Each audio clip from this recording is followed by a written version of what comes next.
ese cuadro teórico como que se va armando, ¿no? Entonces dije, ok, aquí va a estar bien difícil saber cuáles son los tacos, identificar el origen empíricamente, con pruebas, el origen de todos los tacos. Lo que voy a hacer es escoger una variedad de tacos, una de las más antiguas y una de las que pueda constatar la calidad de los insumos. Que fue ahí cuando escogí los tacos de barbacoa. Y empecé a decir, ¿por qué? Porque los tacos de barbacoa los puedo comparar entre sí. Entonces creé lo que se llama en sociología un tipo ideal. A partir de unos tacos buenos, comillas, correctos, que yo sé que son tacos de lo que me están diciendo, a partir de ahí puedo comparar los otros tipos de taco con respecto a este referente, si son más o mejor que este o menor que este, ¿no? Entonces escogí tacos que a mí me constaba que eran de res y de la parte de la res que decían ser. ¿Esos tacos cuáles fueron? ¿Alguien tiene una idea? Arrachera. No, son tacos barbacoa. Estamos dentro de los de la barbacoa. Ahí elaboré un tipo ideal con 3 casos. ¿Alguien sabe? De cabeza.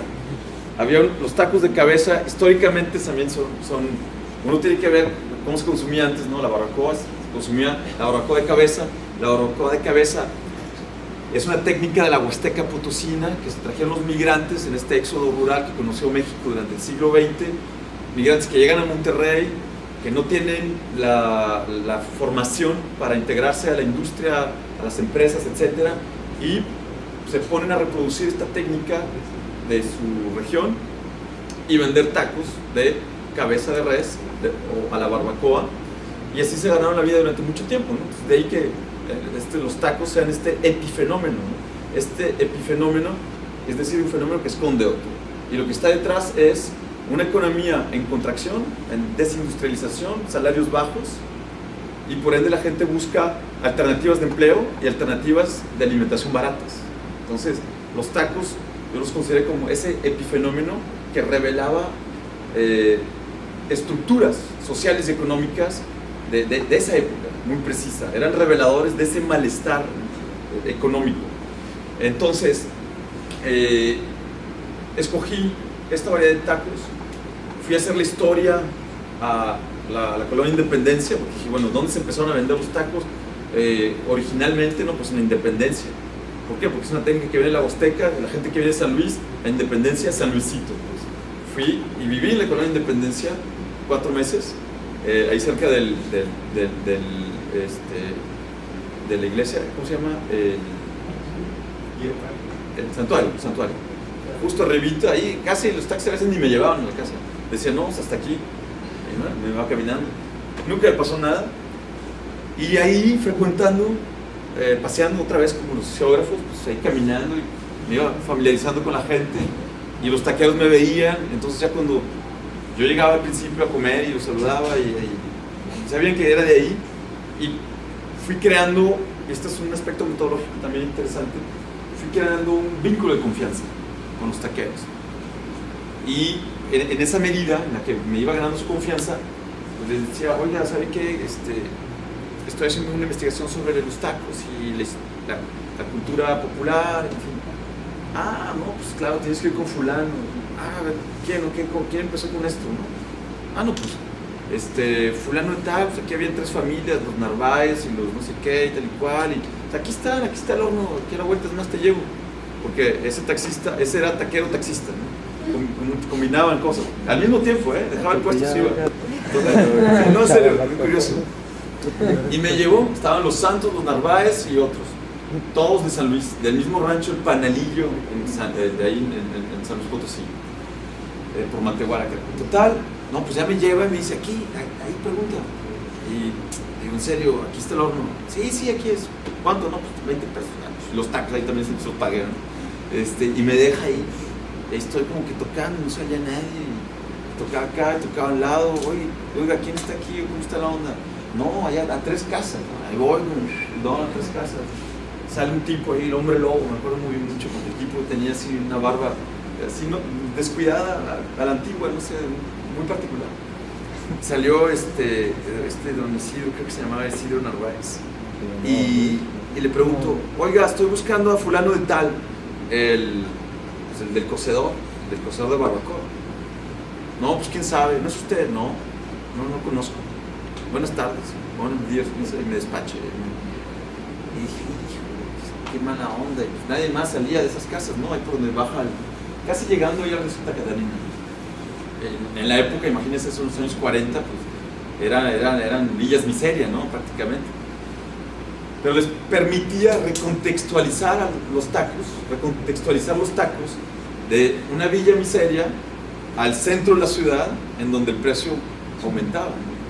Entonces, atravesando el río Santa Catarina, que era una frontera geográfica y social nítida, ¿no? Entonces, no, pues ya voy ahí bien desmoralizado, me regreso a la casa, ahí a pie, ahí en Indepe, y dije, no, es que mala onda, pues a ver si más tarde voy a ir al archivo, a ver qué me encuentro, otra pista, y bien desmoralizado, ¿no? Volví a pasar con el famoso taquero que me había llevado. Dije, oiga, ¿qué onda? Pues no, salió ahí un tipo y me dijo que no era. ¿Cómo era? Sí, ese es. Sí, me dijo que no, ese es. Ve con él, otra vez. Y ahí voy, el toco. Oiga, ¿qué onda? Que usted es el bueno. No, pues sí, ya. Y ahí acepta que su identidad, ¿no? Ahí reconoce su identidad. Y entonces, y no le pregunté por qué negó haber sido, ¿no? Pero ahí sí lo acepta. Le dije, no, pues yo soy el bueno. O sea, ¿qué onda? ¿Qué se le ofrece? No, pues los tacos y tal. Y el tipo, fue difícil tejer también ahí lazos de confianza, establecer un vínculo con él. Supongo que tuvo que haber pasado un día para que él se informara, como que, bueno, este tipo que anda haciendo no es un inspector de salubridad, tuvieron muchos problemas de salubridad, porque esta gente lo que hacía era cocer la carne como se cuece el maguey, que luego vamos a hablar, en pozos subterráneos, a ras de piso, con tierra y tal, entonces condiciones súper antihigiénicas, lo que llegó a prohibir los pozos y los clausuraron, y luego ya cambiaron eso por unas técnicas más modernas que llaman baños, que son como cazuelas grandes, ya tiene gas, y bueno, antes era con leña y en medio de la tierra y tal, entonces tuve muchos problemas en los 60 con eso. El tipo desconfiado. Supongo que luego ya preguntó por ahí, dijo, sí, anda preguntando por los tacos, ¿no? Y ya dijo, sí, yo soy fulano y tal, ¿qué onda? No, pues los tacos, el horno, el cocedor. Ah, pues sí, claro que sí. Y el tipo tenía creo haberle dicho, y esto es bien interesante porque metodológicamente hay que hacer cosas así. Creo haberle dicho que yo estaba estudiando los antiguos oficios, los antiguos oficios del pasado, o sea, las formas tradicionales de, ¿qué fue lo que le dije? Rescatar del olvido a algunos personajes que contribuyeron a la cultura y a la economía local, una cosa así. Y resultó que el tipo era medianamente instruido y le gustaba mucho leer y le gustaba la política, y entonces ahí como que dijo, pues empezamos ahí a hablar de polaca y no sé qué, y él era taxista, entonces conocía a un montón de gente, políticos, entonces ya empezamos a charlar de todo menos de tacos, ¿no? Y luego, no, pues le caí bien, y me dice, no, me meto acá. Ya regresamos ahí a 4 casas más allá, a una puertita, un barandal así, una reja, la abre y me dice, vente. Y entramos, y ya al final, ahí a vuelo en piedra del río Santa Catarina, ahí estaba el famoso cocedor de la familia Narváez, mítico cocedor donde había tres fuegos, como ahora a veces hay también para mezcal hay 3 alambiques, tenían 3 hornos con cacerolas, con gas, de los cuales ya nada más funcionaba uno, pero en la época de oro, esos 3 hornos cada uno podía contener 20 o 25 cabezas cada uno, y de ahí que se hayan ido, se fueran los famosos cargadores, o no sé si se llamaban cargadores o corredores, a gente que se llevaba la carne a granel en canasta y se la iba atravesaba el río y llegaba al centro y se iba vendiendo carne a granel, medio kilo, 1 kilo de barbacoa, etc. Cuando se industrializa la tortilla, pues ahí en el camino pasan por la tortillería, compran 1 kilito, 2, y ahora sí ya no venden tacos de barbacoa a granel, sino venden tacos de barbacoa. Entonces, el nacimiento del mercado de los tacos es el resultado de la distribución de carne a granel y la industrialización de la tortilla, es decir, el pasaje de la carne a granel a la carne en taco, o sea, de alguna manera, ¿no? Y que eso obedece, ¿no? Pues a la evolución de la forma en que se distribuía la carne y la manera en la que ellos distribuían la carne. Entonces, cuando aparece eso, pues el rendimiento aumenta. Uno sale más ganancia de vender tacos que de vender únicamente la carne o únicamente las tortillas por separado. A eso se le aúna la introducción de los carritos para desplazarse, y ya no cargarlo, sino desplazarse, y de la fuente de calor. Entonces nacen los puestos de tacos móviles, ¿no? Que se van acomodando por ahí, por donde haya flujos y tal. Y por ahí logré entrevistar y acompañar al último de los mohicanos. Ahora sí, a un señor que todavía hacía eso. Únicamente ahí en la Indepe, pero él cocía su carne, le echaba un canasto, se le echaba unas tortillas y se iba a vender así. Y gritaba. Y yo lo acompañé y tomé un video y tomé fotos y entonces dije, claro, este es un vestigio del pasado. Es así como le hacía a la gente antes. Y entonces empezar a constituir como que toda la historia. Entonces a partir de eso, yo ya pude identificar a un vendedor de tacos de cabeza, pero de cabeza original, de verdad. ¿Por qué? Porque estaba la cabeza y veía cómo le sacaban los sesos y los ojos y la jeta y todo, en fin. Y entonces eso lo echaban al caso y de ahí él se iba al centro y lo acompañé a pie de todo el proceso, mientras tengo las fotos de las cabezas crudas que llegaban de la empacadora, que es carne de origen nacional, por cierto. Para identificar muchas veces el origen del producto, qué es lo que hay que hacer para identificar o cerciorarse de la información. Si estamos hablando de una carne de res y de una carne de cabeza, de barbacoa de cabeza, ¿qué es lo que hay que observar para constatar la calidad de ese producto? Si tienen la cabeza enfrente. Los ojos de la res. Los ojos funcionan mucho, pero para los peces, sobre todo. Con el pescado. Para el pescado, para el pez, para la lengua. No sé, el color, a lo mejor. El color. Que sea res. No metas mano. Una cabeza de ganado. No metas mano. Vacuno. ¿Qué más? Todos esos sí, todos esos elementos, pero el decisivo. La dentadura. La dentadura. Al caballo regalado Son. no se le ve el colmillo. Entonces, claro, yo tenía las cabezas ahí y le tomaba fotos a las dentaduras. Eran reses flacas, enfermas, viejas, pero pues al menos era barbacoa de verdad, ¿no? Entonces, en muchos sitios te presentan, creo que hay un sitio allá lejos como el aeropuerto, que te traen todavía la cabeza. Y ahí la desosan, ¿no? Este no lo hacía así, pero yo de primera mano, de primera fuente, fui testigo del cocimiento, cómo sacaban la carne, cómo la acomodaban y cómo luego se la llevaban al centro. Entonces me constaba 100% que era barbacoa de cabeza de res, aunque hayan sido viejas y enfermas y flacas. En esa parte, me imagino que contextualizas lo que es la barbacoa que se da aquí, porque en Sinaloa es totalmente diferente la barbacoa. ¿De qué es? Es igual de res, pero la forma es como un caldillo, sí. Y es en salsa roja. De hecho, la primera vez que como unos tacos de barbacoa, a mí me remitió lo que comentaron hace un momento. Estos son tacos de cabeza, ¿sí? Porque la barbacoa es totalmente diferente. Sí. Y la barbacoa cada vez se pierde más, pero era una tradición de, por ejemplo, unos 15 años o alguien que se casa, era el platillo barbacoa y los frijoles puercos, que también pues, son muy tradicionales allá. Y era, digamos, matar la res para ese evento, digamos, un poco, pues así, y era invitar a todo el rancho. O sea, toda la comunidad, digamos, del rancho le invitabas a ese evento y lo hacías partícipe de esa actividad. Sí, las barbacoas son diferentes en las regiones en México. Hay de pollo, hay de cabrito, hay de borrego, hay de no sé qué, hay de un montón de cosas. Conejo. Esta técnica fue la que se reprodujo aquí y es la que rige, digamos, ¿no? la legítima, pero obviamente obedece a variaciones regionales.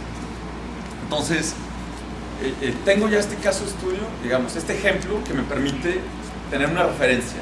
Esta es la legítima, esta es la barbacoa de cabeza de res porque vi que salió la cabeza y tal. Bueno, entonces se vende, es un plato popular, ¿no? ya está como que pasado de moda, es un poco retrógrada, es un gusto así ya de conocedores, de gente de sibaritas, ¿no? Ya no a todo el mundo le gusta porque se percibe ahora como vísceras y entonces ya con los nuevos patrones alimenticios, las nuevas representaciones de la alimentación sana y que no sé qué, bueno, ya eso ya no se come mucho, en fin. Ahora, dije, ok, ¿qué otras variantes de este mercado hay? Había unos tacos que yo iba muy a menudo, los tacos de Don Nacho en Alameda, que me constaba. ¿Alguien ha ido a esos tacos? Sí, ¿no? Sí, no. ¿Qué pasó con el alma taquera de la gente de arquitectura? Los tacos de Don Nacho, bueno, pues me constaba que eran tacos de labio de res. Que después de haber ido con Don Nacho durante años, logramos hacer amistad también y con él, con sus hijos, con la gente que estaba ahí. Y anteriormente, lo que hacía Don Nacho, yo creo que ya no lo hace, pero anteriormente traían el labio de res importado a Estados Unidos, porque también ya se deshacen de esas partes consideradas vísceras, las exportan a Argentina, a México, a cualquier lado. Antes lo utilizaban para hacer alimento para animales, no sé qué, y dicen, no, pues les sacamos más vendiéndolas en México, entonces los gringos no se las comen y nos mandan a nosotros. O sea, hay dos mercados, el de cabeza que es nacional y el de labio que es importado, que lo venden de hecho congelado, ¿no? Uno vaya con el de Cantú, compras una caja es bien impresionante, todos los cachetes, las jetas, los labios de res congelados que se usan para esto, ¿no? Entonces Don Nacho lo que hacía era cocer de su casa, se lo traía caliente y luego a la vista del cliente le quitaba el pellejito, ¿no? Y luego, que no se come, es una suerte de cartílago, y luego ya la carne la picaba enfrente de ti y sabías que era de cachete de res, no te estaban dando gato por liebre. Entonces dije, ok, tengo un segundo caso, ya estamos como que entrando ahí ya podemos comparar cosas. Y luego dije, bueno, ¿y todos los demás qué venden o qué? Pues estos venden cabeza, estos venden cachete de res y todos los demás que venden. Pues necesito un ejemplo que represente al tercer caso, que es el más popular. Y preguntándole a Don Nacho y tal, que insistía mucho en la calidad de sus tacos, ¿no? Los que y decía, vete con aquel, ven con aquel para que veas, ¿no? ¿Cómo le llaman? No, pues Chuyito, Don Chuyito, el burrero. El burrero. ¿Por qué será? No, pues ahí voy. Había escuchado de él, ¿no? De los tacos de Don Chuyito, el que está en el kiosco, en el obelisco ahí, ¿saben? Ahí por Juan Ignacio y Cuauhtémoc, ¿sí? Ahí hago agua de drenaje y bueno, ahí estaba Don Chuyito. Personaje, ahí en el libro ya lo leerán un día, pero es muy curioso cómo llegó a estar ahí por una suerte de mediaciones políticas, mediáticas.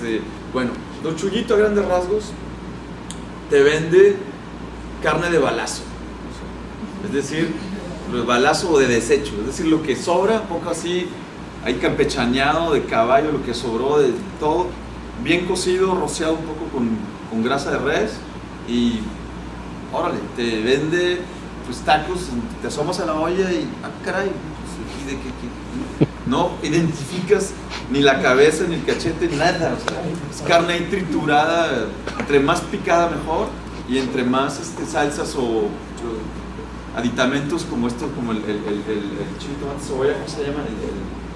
El pico de gallo, hay que le da un toque así nacionalista, ¿no? También y tal, y él está ahí porque fue a la tele y bueno, vende porquería, o sea, vende carne revuelta, o sea, ¿no? De revueltito, o de revuelta, o de balazo, o de desecho. Que uno va a las carnicerías y Y ahí a los taqueros, pues, no, pues está la carne de primera calidad, de segunda y luego lo que queda, ¿no? Y entonces él sí, por los precios, lo que decíamos antes, él lo que está haciendo es engañar a la gente, ¿no? Entonces, a través de ese ejemplo concreto, hice este tipo ideal para medir los desfases de calidad y tratar de medir el grado de asimetría de la información y cuál era la dinámica de los tacos. La dinámica del mercado de los tacos consiste en manejar, en dominar esa variable, es decir, dominar la asimetría de la información. Es decir, ya esa es como que es una conclusión así, no lapidaria, pero es una conclusión que pueden tener en mente. La capacidad del taquero consiste en reducir el grado de incertidumbre a niveles socialmente aceptables. Es decir, darle garantías de calidad a los clientes que no están siendo engañados, defraudados y tal. Diciéndoles si esto es carne verdadera, este es un producto que es inocuo para la salud, es nutritivo y es legítimamente de res, etcétera, etcétera, ¿no? Entonces, el arte de vender tacos es un arte social, si gusta, ¿no? Es un fenómeno económico, pero que estriba en la capacidad que tiene el taquero para reducir esa incertidumbre, para empujar a la gente, convencerla que efectivamente son tacos legítimos o de productos de cierta calidad, ¿no? Entonces, ese es a modo de conclusión, digamos, a partir de ese caso específico, con toda la historia, con los diferentes factores espaciales, económicos, históricos, fiscales, sanitarios, etcétera, que están detrás de este epifenómeno, ¿no? Que es el gente parada ahí comiendo y decir, bueno, ¿qué es todo lo que está detrás? O sea, ¿no? Entonces, esos son algunos elementos que quería compartir con ustedes el día de hoy y combinándolos con aspectos metodológicos como son la confianza, la triangulación, la búsqueda de información, las categorías antiguas para llamar a los productos, la etimología, el estado del arte, ¿no? Y tratar de luego presentar todo eso de forma lógica, coherente. Al final, después de una investigación, uno se da cuenta de todo eso y dice, ok, entonces tengo que contar esta historia así. Y uno empieza a articular los momentos, las fases más álgidas o interesantes de la investigación, el acceso al mercado, la simetría de la información, los casos prácticos, la historia. Entonces, al final de la investigación lo que se suele hacer es como que, a ver, ¿qué pasó acá? ¿Qué elementos tengo? ¿Cómo voy a contar esta historia de manera que sea lógica, ¿no? Coherente, científica, ¿no? Y es así como pude hacer esa investigación con muchos tropiezos, con muchas dificultades, con muchos desalientos, ganas de abandonar la investigación y decir, ¿qué es esto? Pero bueno, pero también gracias a la lectura de muchos textos que te permiten ese tipo de cosas, ¿no? Si no hubiera leído los textos sobre la historia de la cocina mexicana, la identidad, el ambulantaje, los mercados reales, ¿no? El mercado de los limones, el artículo de Akerlof, es luminoso. O sea, si pueden leer un artículo, si les puedo recomendar un artículo para leer, es el artículo de George Akerlof, el de The Market for Lemons, que es luminoso y se dan cuenta de que no por nada es premio Nobel de Economía, tiene una generosidad al momento de escribir el artículo que, claro, sientes inteligente, es genial, ¿sabes? Esto funciona así. Entonces, ya cuando tienes noción de eso y sales a la calle y dices, caray, claro, aquí estoy viendo de lo que habla este tipo, cómo funciona la economía, ¿no? Entonces, el método que yo utilicé fue la etnografía para hacer una sociología económica de este fenómeno del cual, pues, no sé, supongo que yo fui, no sé, fui de los primeros en movilizar todas esas herramientas en este caso específico. Entonces, no descubrí nada, porque ya había gente, otros investigadores habían prácticamente dicho todo, pero todo eso me sirvió para aplicarlo a esto. Entonces es una etnografía económica que se puede calificar de sociología económica. Una etnografía como método y como disciplina sería la sociología económica. Y es así como hice esa investigación. Entonces era algo que quería compartir con ustedes y no sé si les puede hacer un tip para lo suyo, pero es al menos así como yo obtuve esas conclusiones. No sé si tengan algunas preguntas que habíamos pensado que... Tenemos, si quieren, un tiempo para generar preguntas. Sí. Sí, ya sea que podamos discutir ahora o de manera más informal. Incluso también podemos discutir en la tarde de esto mismo. Si no tienen ahora... Sí. Mira, a lo mejor en la tarde pudiera, es que ahorita mi conclusión está saliendo. Ahorita comentaba sobre la confianza, que a lo mejor no perdí esa parte. Sí. Este aspecto de la confianza, no sé si te remites obviamente a ese proceso deductivo que vas llevando en esta investigación, o a qué remites la confianza. Sí, justamente detrás de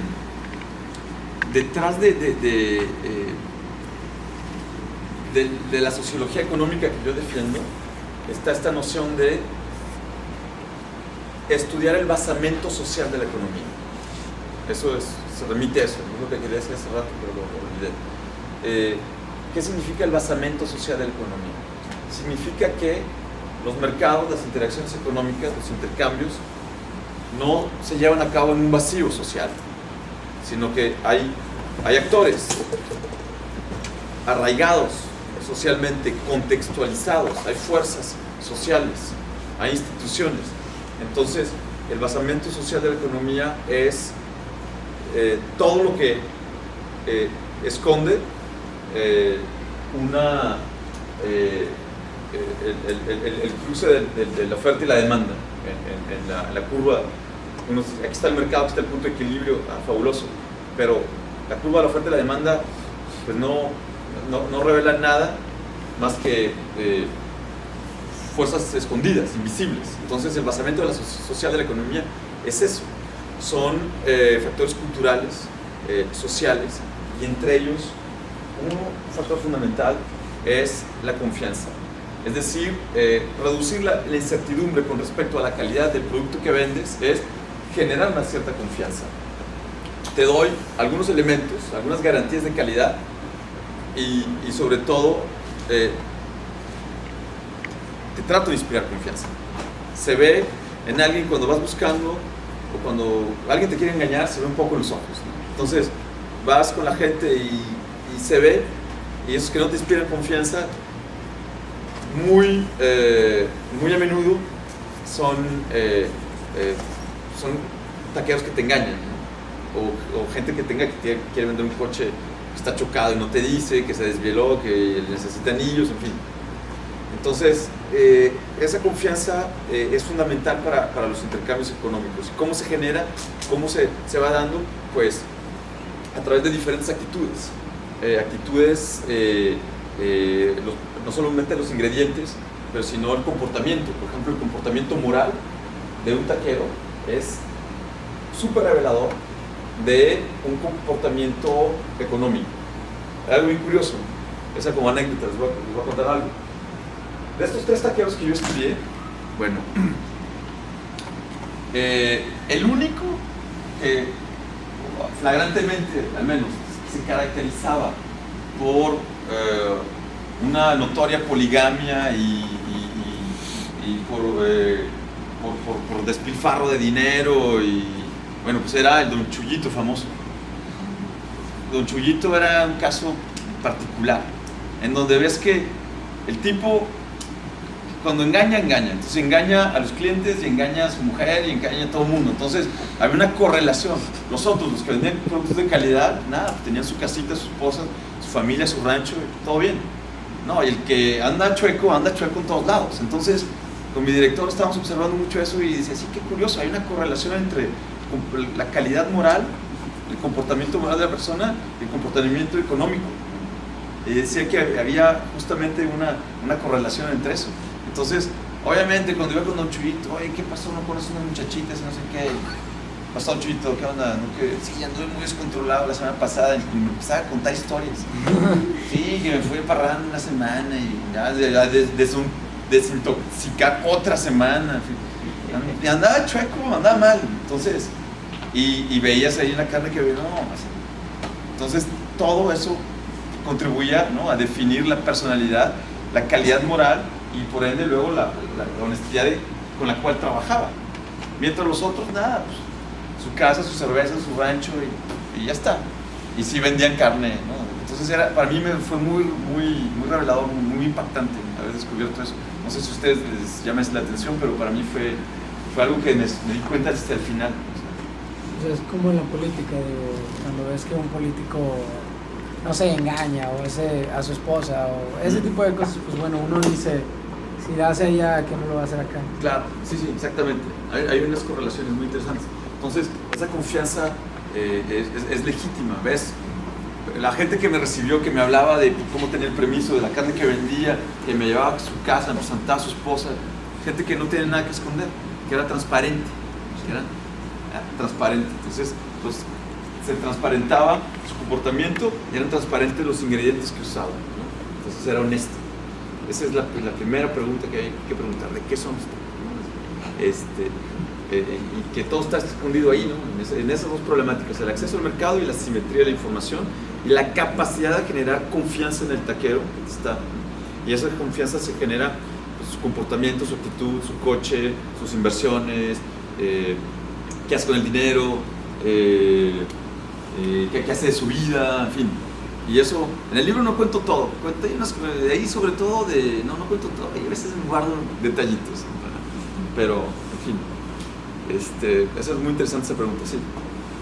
¿Quién tenía más éxito en el mercado, el que era deshonesto o el que era honesto?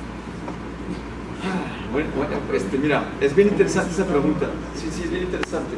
Hay un concepto que se llama Malinowski, Branislav Malinowski, que vino a efectuar una investigación breve en México durante su año sabático en Estados Unidos. Fue a Oaxaca sobre todo y creó un libro que se publicó post-mortem, se llama Malinowski in México. Y él forja un concepto que se llama la corresponsabilidad. Eso, y a mí me interesó mucho. Entonces, ¿qué quiere decir? Que hay gente de escasos recursos que sabe que no está consumiendo productos de excelente calidad y sin embargo los consume, es decir, acepta, es corresponsable de ese hecho. No es que ignores, no es que sea ingenua y que diga, no sé qué estoy comiendo. Me dice, pues traigo hambre, o sea, y pues ya está, a veces no me enfermo, pero son corresponsables. Entonces son tacos populares entre algunos sectores. Se vende, y Don Chuyito ahí muchas veces está lleno, pero está lleno, pues, de gente incautos, quizás no ingenuos, pero incautos, que no saben dónde están los buenos tacos, porque vienen de no sé dónde y no conocen Monterrey y pasaron por ahí y se metieron. Despistados o gente que no tiene de otra y pues ya está, taquito lo acaba a 3 pesos, bueno, pues, imagínate, pues aquí me echo unos, ¿no? Entonces, tienen cierto éxito, pero los que más éxito tienen son los vendedores honestos, yo creo. Aunque Don Chuyito tiene sus trocas ahí del año y tal, pero está muy despilfarrada la fortuna, el dinero. Tiene una mujer o dos, se divorció, tiene hijos aquí a diestra y siniestra, tiene gastos, despilfarra el dinero, en fin. Es un desastre. Entonces, yo lo que observé es que el taquero honesto es el que hace mejores inversiones, el que le compra casas a sus hijas, a sus yernos, embellece la casa de su esposa, compra ranchos, ganado, en fin. Hay un taquero, Don Nacho se convirtió en ganadero, se convirtió en ranchero ganadero. El taco ya es ahí nomás para la gasolina. O sea, ya que sacó tanto dinero de ahí, que fue tan bien, que compró propiedades y me decía, ¿creen que soy narco? En el rancho, es de Tamaulipas, porque claro, ¿cómo se enriquece a alguien tan rápidamente si no es a través de, ¿no? Y decía, no, pues son los tacos, dejan muchísimo dinero los tacos. Ahora bien, los tacos evolucionaron de un mercado matutino a un mercado nocturno. Y eso a raíz de los que andaban en los antros y salían del antro y se iban a los tacos. Y cada vez, pues, los taqueros entendieron eso y se fueron viniendo más temprano hasta que ya están todo el día ahora, ¿no? Prácticamente, ¿no? Pero fue muy curioso ese fenómeno que también describo por ahí.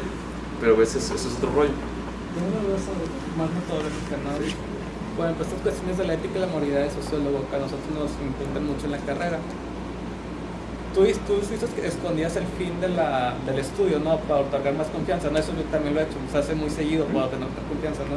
Y a mí siempre me ha causado ruido de que aquí es donde entra mi ética como sociólogo. Normalmente está bien porque no pones nombres en los estudios, ¿no? No es una cuestión de comparar datos y demás. Pero como ahí siempre me ha ruido hasta donde el sociólogo éticamente está equivocado, sinceramente nunca presentarse como es realmente, ¿no? Y las relaciones incluso que creas a través de una mentira, ¿no? Porque a mí me pasó mucho cuando iba a investigar cuestiones económicas cerca del consulado de los trabajadores que están en Estados Unidos, ¿no? Porque yo explicaba qué era y me decían de que no, tú eres del gobierno, eres reportero, ¿no? Y a uno sí le decía de que no, sabes que soy reportero, ¿no? Y nomás aquí historias de vida. Y otro le decía de que no, pues me mandó gobierno. O sea, como más para conseguir más información, ¿no? Adentrarse más ahí. Sí. Éticamente está completamente erróneo, ¿no? Desde luego, sí, es perfectamente atinado eso.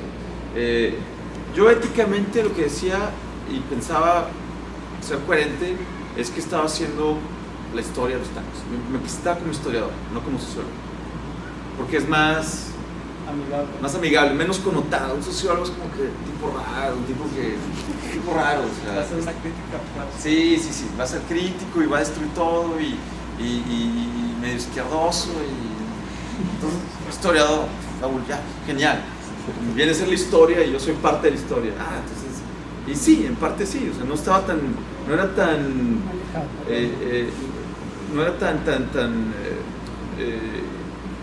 era mentiroso, o sea, yo considero que conservé una cierta ética en eso porque de alguna manera pues era una sociohistoria, ¿no? Pero pues para no generar ruido pues le quité el socio y le dije que es historia y ya todo el mundo entiende, o sea, todo el mundo entiende y a la gente le gusta, o sea, no le crea conflicto. Mientras que le dices que eres sociólogo de la economía, una sociohistoria etnográfica, ¿qué es eso? No tengo tiempo, se va, no te dice nada, ¿no? Entonces, metodológicamente, sin presentarse de una forma u otra, es muy interesante, porque no sabes si eres inspector de pisos, de fiscal, de hacienda, de comercio, de salubridad, eres reportero, o sea, desconfianza total. Entonces tenías que ganarte eso, ¿no? Yo decía, sí, soy historiador, sobre la comida, los taqueros y tal, y por lo regular la gente lo aceptaba, o sea, sin embargo muchos escondían todo, o sea, decían, no, ni te mostraban el permiso, ni te mostraban cómo hacían la comida. Entonces dije, claro, lo que más esconden, eso es lo más interesante de esto. Esa es una lección. Cuando vayan a investigar algo, seguramente lo que les dicen no tendrá nada que ver con lo que quieren ustedes obtener, ¿no? Y es justamente lo que están escondiendo, lo que está detrás, ¿no? de las palabras, lo que está entre líneas, lo que resulta interesante. Ahora, hay que desmenuzarlo, identificarlo bien. Para eso lo que es mejor es ir armado con la teoría, ¿no? de la disciplina, ¿no? Y saber qué estás buscando, ¿no? Más que nada. No puede ir uno así, yo suelo decir, no hay que viajar como vendedor de especies, no sé, hay una frase así en francés, como vendedor de especies, que vas vendiendo y no te enteras de nada, ¿no? Sino que vas por el mundo y vas preguntándole cómo están las cosas y cómo trabaja la gente y tal. Yo les conté un par de anécdotas sobre lo del mezcal ahora que más tarde. Yo tengo un par de dudas nada más. Sí. Uno más personal, ¿qué tan difícil es explicar todo esto en un país extranjero que no conocen lo que es el taco, así como nosotros? Y la segunda, ya desde un punto de vista a lo mejor un poquito más utilitario, o sea, si toda esta información o todo lo que, esta investigación, todo esto, si haces y cómo lo haces, alguna actividad productiva desde el punto de vista económico, no que la academia no sea productiva, sino que, no sé, alguna consultoría para poner una taquería en Europa, por ejemplo, o algo, o sea, algún tipo de, alguna actividad, o sea, o cómo lo trasladas, y si es que lo haces, digo, no sé si se... Sí, bueno, yo en lo personal, no lo hago, pero sé que la chica Silvi Sánchez, que estudió el caso de la pizza, ella era consultora para Nestlé, son los dueños de Nestlé, creo que es dueños de Pizza Hut. Okay. Y ella sí se convirtió ganaba su vida así hizo una tesis muy buena y aparte ejercía como asesor. Yo en lo personal nunca lo he hecho, he observado cosas, es difícil luego aplicarlo porque son como que dos sensibilidades distintas, ¿no? Pero sí, o sea, pude haberlo hecho, pero pues son actividades diferentes. Sí. Y luego el tema allá en Europa, no, es bien raro.